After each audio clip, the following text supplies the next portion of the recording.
नमस्कार, अर्चनाच किचनमध्ये तुमचं मनापासून खूप खूप स्वागत आहे. तर आज आपण टेस्टी अशी चटणी बनवणार आहोत आणि तीही कढीपत्त्याची. तर इथे मी सारखं प्रमाणामध्ये मिरच्या, कढीपत्ता, कोथिंबीर आणि लसूण घेतलेलं आहे. आता मिक्सरच्या जारमध्ये मी लसूण आहे ते टाकलेलं आहे. त्यानंतर कढीपत्ता, कोथिंबीर टाकणार आहे आणि हे सारख्या प्रमाणामध्ये आपल्याला घ्यायचं आहे. तर इथे मिरच्या ज्या आहे मी तोडून घेणार आहे, जेणेकरून आपली जी पेस्ट आहे ती लवकर तयार होईल.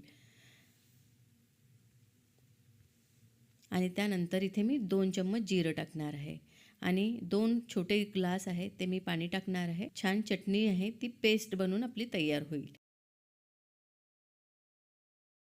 अशा प्रकारे पेस्ट अशी झालेली आहे.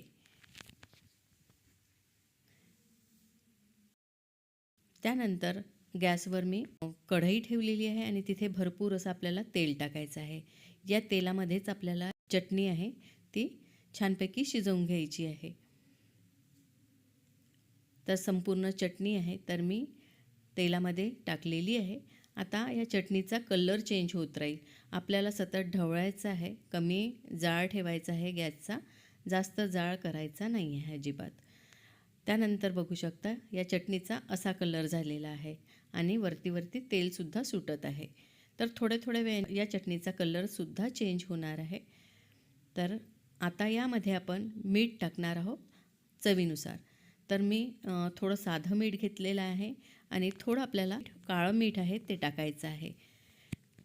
त्याच्याने टेस्ट खूप छान येईल चटणीला. आणि परत एकदा आपल्याला छान हे मिक्स करून घ्यायचं आहे.